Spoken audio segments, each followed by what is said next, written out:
Coming up on today's episode of China Explained. China struggles with COVID. Videos surface showing piles of dead bodies. China's economy is in shambles. Appeals court rejects China Telecom Corp to reverse the U.S. ban. To add insult to injury, U.S. lawmakers include a proposed prohibition of TikTok on government devices. China intrudes on Philippines' waters and blames the U.S. for instigating conflict. The Chinese lawmakers have prioritized the improvement of the healthcare system, most notably in the Healthy China 2030 plan released in 2016. With this plan, the Chinese government sought to increase the capacity of its healthcare system. But as we now know, the world was turned upside down by a virus of Chinese origin, and China is very ill prepared to deal with it. So they came up with the Zero COVID policy to hide its shortcomings. But as we all know, it didn't pan out the way they wanted it to, and now the masses are suffering for it. So first, let's discuss the main flaws of the healthcare system before we jump into what China is going through right now. China's healthcare system is overly reliant on the hospitals in the major cities to provide even the most basic services. Even though these account for 3.5% of the total number of healthcare institutions, they handle 45% of outpatient visits. Healthcare spending in China is very low, and even though it is increasing, it's nowhere near other major economies, largely because the CCP couldn't be bothered to fund these institutions instead of focusing on creating a ruckus on the global stage. These budget shortfalls are the primary reason why the Chinese healthcare system is riddled with corruption. Instead of focusing on what matters and what will save lives, they choose to promote traditional Chinese medicine both domestically and abroad, which lacks any evidence showing its efficacy, as an attempt to gain soft power. Now let's come back to what China is going through right now. And make no mistake, as much as I hate the Chinese Communist Party and love to criticize every action of theirs, my heart goes out to all the Chinese people currently suffering through the pandemic and the mismanagement of it by the CCP. Amid warnings that China may see a massive spike in the number of COVID cases in the upcoming few days, experts from outside China who struggled with their coronavirus infections say advanced preparation of the healthcare system, accurate and shared data collection, and open communication are all important to battling mass coronavirus infections.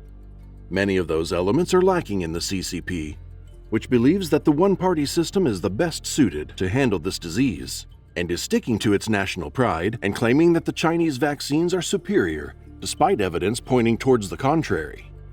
China's vaccine nationalism is deeply tied to Xi's pride, and accepting Western assistance would not only embarrass Xi, but it would also pierce his oft-propagandized narrative that China's governance model is superior, said Craig Singleton, Deputy Director of the China Program at the Foundation for Defense of Democracies. Some U.S. and European officials are struggling to figure out how they could help China in mitigating this crisis, as this might have adverse effects on the global economy and will affect the corporate supply chain and might spawn a new strain of the coronavirus. European and U.S. officials are conducting behind-the-scene talks and are issuing carefully worded public statements intended to make it clear that the ball is in China's court. And they will have to take action or let their national pride be the reason for millions of deaths. Beijing seems to be sticking with its national pride and said institutional advantages will help it get through this epidemic without any support from foreign countries, stating that their estimated death tolls are far fewer than the U.S.'s 1.1 million and Europe's 2.1 million. This stubborn attitude has already started to rear its ugly head in the form of videos and photos on social media showing piles of dead bodies from many cities across China. This comes at a time when China has stopped reporting COVID-related fatalities. It was found that there has been a recent explosion in funeral services caused by the sharp increase in the deaths related to the epidemic. Beijing's industry insiders revealed that the hospital morgues are now full, and there now are bodies stacked on the floor of the morgue. Some funeral homes have purchased refrigerated containers, which store 20 to 30 bodies in one container. Moreover, on the 17th of December, 2,700 people reportedly died in their homes, and the fees of funeral services have doubled. According to a report, funeral homes are constantly burned 24 hours a day, and larger funeral homes in the city like Babaoshan and eastern suburbs, which can cremate more than 300 people a day, still have a backlog of more than 2,000 people, which can't be burned in a week. To anyone in the CCP, the 50-cent army, or the YouTube censors who might age-restrict this video as it discusses sensitive topics, or just not recommend this video to its users for the same reason, I would like to ask a few questions. Is it justified to subject your citizens to this cruel reality because you don't want to swallow your pride, admit your mistakes, and accept help from foreign countries? Is this cruel treatment justified to legitimize the third term of dictator Xi? Is the life of your citizens so cheap that it could be traded for an ego boost for your megalomaniac president, desperately trying to create a cult of personality? In the meantime, China may experience a technical recession this winter as workers stay home for fear of becoming infected, leaving factories short-staffed. Considering China's position as the biggest exporter of goods, the consequences are obvious. Production level will fall and supply chain bottlenecks will intensify. While the World Bank cuts its China growth outlook for this and the next year, saying the abrupt loosening of the draconian lockdowns and persistent property sector weakness was the primary reason.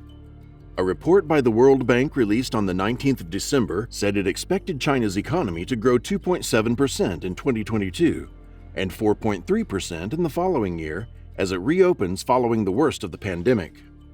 China's growth outlook is subject to significant risks, stemming from the uncertain trajectory of the pandemic, of how policies evolve in their response to the COVID-19 situation, and the behavioral responses of households and businesses, the bank said in its report. It also added, persistent stress in the real estate sector could have wider macroeconomic and financial spillovers. China also faces highly uncertain global prospects and heightened geopolitical tensions, the lender said. Last week, the Chinese leaders promised policy adjustments to support the slowing economy, but any such changes are yet to be seen. On the 19th of December, a federal appeals court rejected China Telecom Corp's challenge to the U.S. Federal Communications Commission, which withdrew the company's authority to provide its services in the United States. A three-judge panel of the U.S. Court of Appeals for the District of Columbia rejected the appeal of the U.S. arm of China Telecom to reverse the order that took effect in January. The reason it gave was very simple. If they were allowed to do business in the U.S., the data of its citizens is subjected to exploitation under the influence of the CCP. In 2019, the FCC voted to deny the state-owned Chinese telecom firm China Mobile the rights to provide its service in the U.S., and later withdrew these rights for multiple other Chinese telecom carriers.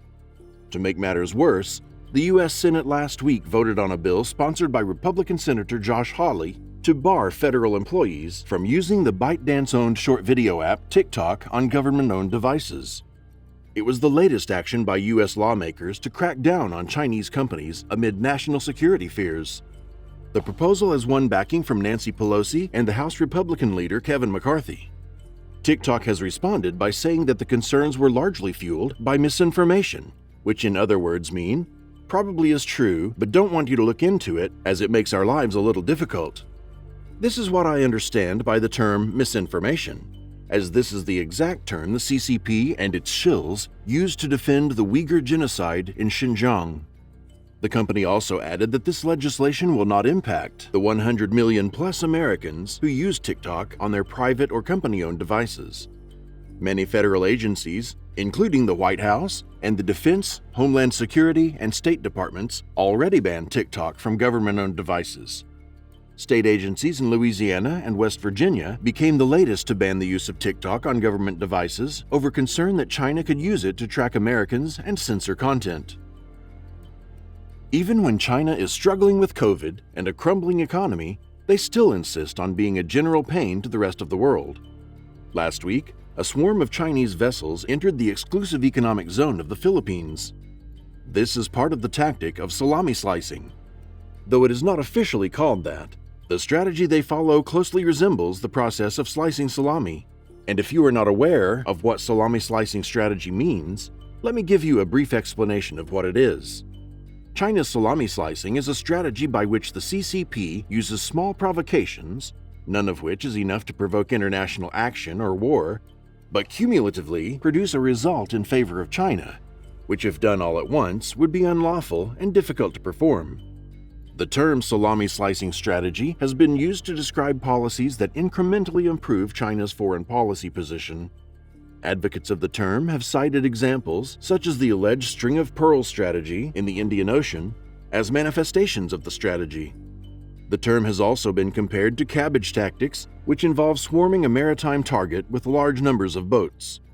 Now that you have been brought up to speed on the definition, the U.S. State Department spokesman Ned Price voiced concerns over the reported escalating swarms of Chinese vessels.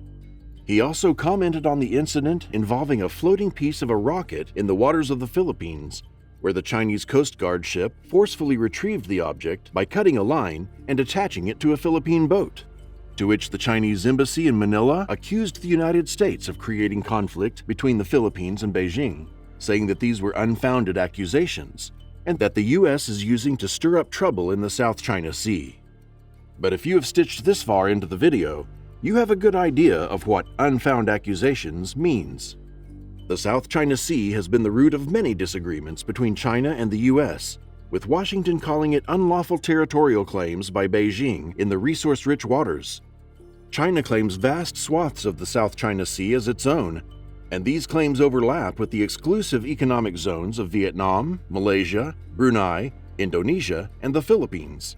And China is particularly fond of this region, as trillions of dollars of trade flow through this waterway, and not just that this area contains rich fishing grounds and gas fields. In a statement, China's embassy in Manila said it was only natural for neighbors to have differences, but added, the U.S. keeps meddling in the South China Sea disputes and trying to drive wedges between countries in the region, creating tensions and harming regional peace and stability, and questioned what the U.S. has done is not to help anyone, but to serve its geopolitical interests. The Philippines also expressed concern over the reported swarming of Chinese vessels in a reef and a shoal inside its exclusive economic zone. They also filed a diplomatic protest over the Chinese Coast Guard that forcefully retrieved the piece of the rocket being towed by a Philippine vessel after the incident, though China has denied all allegations. If you liked and shared this video, be sure to drop a like. And if you have any comments or stories that you'll like us to cover, let us know in the comments below. If you want to stay updated on the happenings of China, be sure to subscribe and ring the bell icon so you never miss an upload from China Explained. Until the next episode, goodbye, and thank you for watching.